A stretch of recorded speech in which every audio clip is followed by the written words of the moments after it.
صدقہ خیرات صرف کس کے لیے ہوتا ہے؟ اللہ کی رضا کے لیے. پھر تو وہ چونکہ غیر اللہ کے لیے ہے وہ حرام ہے, اس کا کھانا بالکل ناجائز. اور اگر کسی نے حضرت حسین کو ثواب پہنچانے کے لیے یہ کام کیا ہے, آئی بات سمجھ میں, مقصد اللہ کی رضا ہے, نیت یہ کہ حضرت حسین کو اس صدقے کا ثواب پہنچ جائے, تو یہ عمل بدعت ہے, مگر اس سے وہ کھانا حرام, بولو بھائی, نہیں ہوتا. قبول کرنا غلط ہے کیونکہ اس سے بدعت کی تائید ہو رہی ہے, مگر وہ کھانا حرام نہیں ہوتا. کھانا وہ جائز ہے, اس کو پھینکے نہیں, کھا لیں, میرے گھر نہ بھیجیں, ٹھیک ہے, خود کھا لیں آپ اس کو. یہی مسئلہ ربیع الاول کے حلووں کا بھی یہی مسئلہ ہے, 11ویں شریف کا بھی یہی ہے کہ اگر کسی نے 11ویں شریف حضرت گیلانی رحمۃ اللہ علیہ کو ثواب پہنچانے کے لیے 11ویں نکالی ہے تو ثواب تو کسی کو بھی پہنچایا جا سکتا ہے, لیکن چونکہ وہ اس کو ضروری سمجھ رہے ہیں یا افضل سمجھ رہے ہیں اور دن متعین کر لیا تو یہ بدعت تو ہے, لہذا اس 11ویں شریف کے حلوے کو قبول نہ کریں, بدعت کی تائید ہے. اور اگر پھڈے بازی کا اندیشہ ہے, لڑائی جھگڑا ہے, محلے داری بھی کرنی ہے, لوگ کہتے ہیں مولوی صاحب تمہیں تو محلے داری کرنی نہیں ہوتی, آپ لوگ تو مسجد سے آئے نکل لیے پتلی گلی سے, ہم تو محلے داری بھی کرنی ہوتی ہے. تو اگر ڈر ہے کہ نفرتیں پھیلیں گی تو قبول کر لیں, لیکن محبت سے اس کو سمجھا دیں, اور جب قبول کر لیا تو ضائع کرنے سے بہتر ہے کہ اس کو کھا لیں, رزق ہے وہ. لیکن اگر کسی نے نیاز نکالی حضرت گیلانی کو خوش کرنے کے لیے کہ اس سے ان کا قرب حاصل ہوگا, وہ خوش ہوں گے, ان کی رضا مقصد ہے, تو پھر یہ کیا ہے؟ شرک ہے. کیونکہ صدقات و خیرات صرف اور صرف جانور کا حلال کرنا صرف اللہ کے لیے, صدقہ یہ عبادت جتنی بھی ہیں وہ صرف کس کے لیے ہوتی ہیں؟ اللہ کے لیے ہوتی ہیں. سمجھ رہے ہو بات کو؟ تو پھر اگر غیر اللہ کے لیے ہے پھر یہ نظر لغیر اللہ ہے, یہ حرام ہے, ناپاک ہے, نجس ہے. پھر ایسی صورت میں آپ اس کو نہیں کھا سکتے. کیا پوچھ رہے ہیں آپ؟ ہاں یہ بڑا سوال. اب آپ ڈسٹرب ہو رہے ہیں کہ آپ نے تو بجائے فائدے کے ہمیں اور کنفیوز کر دیا. پتہ کیسے چلے گا کہ یار یہ کیا ہے؟ تو پتہ ایسے چلے گا, اس سے پوچھ لو, اس سے پوچھ لو بھائی یہ کیا ہے, یہ کیوں لا رہے ہو, تو بتا دے یار یہ حضرت حسین کی یاد میں ہے. تو آپ بولو حضرت حسین کی یاد کیا کمی مطلب ہے؟ ان کو ثواب پہنچانے کو کہتے, ثواب پہنچانے کے تو بولو یار غلط ہے, بدعت ہے, لیکن بسم اللہ.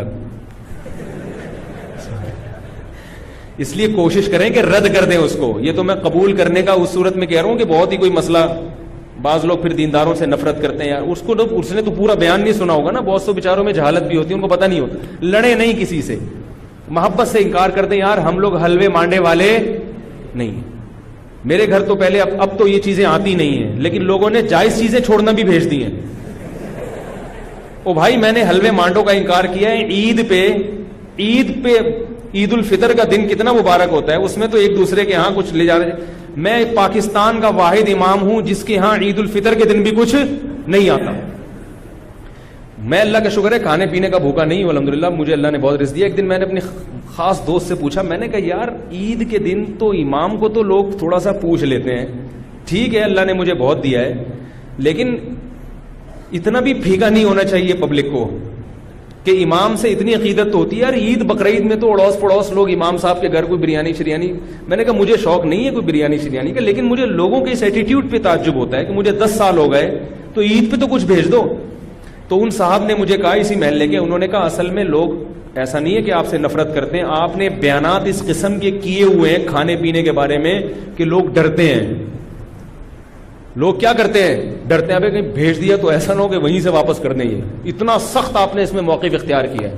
تو میں نے کہا وہ تو حلوے مانڈوں کے بارے میں اختیار کیا ہے. تو خیر عید پہ اب امید ہے انشاءاللہ, ٹھیک ہے, لیکن نہ بھیجیں آپ لوگ, محبت بس زبان سے اظہار کر دیں. میں ایک مسئلہ بیان کر رہا ہوں کہ میرے بیانات اس بارے میں ایسے ہوتے ہیں کہ لوگ یہ سمجھتے ہیں کہ یہ نفس ہدیے کے ہی خلاف ہے, ان کو ہدیہ دیا تو کوئی تھپڑ نہ مار دیں کھینچ کے. تو ایسا ایٹیٹیوڈ, میں نے کہا اچھا ہے یہی رہنے دو, اس سے تھوڑی سی لوگوں میں عزت رہے گی کہ لوگ سمجھتے ہیں بڑی سینگ ہے نہیں مگر ٹکر مارتے ہیں یہ. تو یہ اس لیے ہم نے سخت موقف اختیار کیا ہے کہ لوگ امام کو کی توہین کرتے ہیں. اب ایک صاحب کے ابا کا انتقال ہو گیا, ہر جمعرات کو میرے گھر کوفتے, انڈے آلو اور کوفتے لے کر آ رہے ہیں. ہم تو جمعراتی مولوی ہیں نہیں, مجھے یہ پتہ ہی نہیں تھا کہ آج جمعرات ہے. میں نے کہا چلو بیچارہ عقیدت محبت میں لا رہا ہے تو میں رکھ لیتا تھا. گھر والوں نے پھر جب ہر جمعرات کو ہونے لگا تو گھر والوں نے جمعرات کو رات کو کھانا پکانا ہی چھوڑ دیا. انہوں نے کہا یار جب آ ہی جاتا ہے تو میں نے کہا چلو ٹھیک ہے اللہ دے رہا ہے. بیچارہ ہے بھی عقیدت محبت, میرا نمازی تھا. کوفتوں کا ٹائٹ قسم کا بڑا مزیدار سالن آ رہا تھا. ایک دن مجھے خیال ہوا کہ یار کچھ دن پہلے ان کے ابا کا بھی انتقال ہوا ہے اور یہ جمعرات بھی ہے، ایسا تو نہیں ابا کے ثواب کے لیے مجھے کھلا رہے ہوں؟ میں نے ان سے پوچھا یہ آپ اپنے ابا کو ثواب پہنچانے کے لیے مجھے کھلا رہے ہو؟ انہوں نے کہا جی۔ میں نے کہا یار آپ مجھے ایک بات بتاؤ کہ آپ کے دادا کا جب انتقال ہوا تھا تو آپ نے اپنے ابا کو کبھی گفٹ دیا یا کھانا کھلایا؟ تو اس لیے کھلائے نا کہ وہ آپ کے ابا ہیں۔ اگر ابا کو کسی دن آپ نے کھلایا، ابا پوچھے بیٹا کیوں کھلا رہے ہو؟ آپ کے ابا دادا کا انتقال ہوا ہے، ان کے ثواب کے لیے آپ کو کھلا رہا ہوں، ابا کو غصہ آئے گا کہ نہیں آئے گا؟ وہ بھائی ابا کو جو کھلایا جاتا ہے اس لیے نہیں کہ دادا کی موت واقع ہو گئی، ابا کو اس لیے کھلایا جاتا ہے کہ وہ ابا ہیں۔ نہیں آ رہی بات سمجھ میں؟ آپ اپنی منگیتر کو ایزی لوڈ کرا رہے ہو 500 کا، وہ کہے بھائی کیوں کرا رہے ہو؟ اصل جواب یہ کہ بھائی وہ تو غلط ہے، یہ ایزی لوڈ نہ کرایا کریں، لیکن جو آج کل عرف چل رہا ہے، آپ کیا کہو گے؟ بھائی ایک تعلق ہے، ایک محبت ہے، میں چاہتا ہوں یہ رشتہ نہ ٹوٹے، یہ کہو گے نا۔ اگر آپ نے کہا میری چونکہ دادی کا انتقال ہوا ہے تو چونکہ ان کو ثواب پہنچانے کے لیے کوئی غریب مسکین بھیکاری مل نہیں رہا تھا تو میں نے کہا تم ہی ہو غریب تو چلو میں تمہیں 500 روپے کا بیلنس لوڈ کرا لوں، اس کو غصہ آئے گا کہ نہیں آئے گا؟ اگر اس میں غیرت ہوگی تو غصہ آئے گا۔ تو یاد رکھو عزت دار، جس کو عزت دار، میں نہیں کہہ رہا میں عزت دار ہوں، لیکن جس کی کو آپ عزت دار سمجھتے ہو اس کو ہدیہ دیا جاتا ہے، اس پہ صدقہ نہیں کیا جاتا، ثواب پہنچانے کے لیے نہیں، ہدیہ دیا جاتا ہے اس کے اکرام کے لیے، اس سے محبت بڑھانے کے لیے، اس سے تعلق بڑھانے کے لیے۔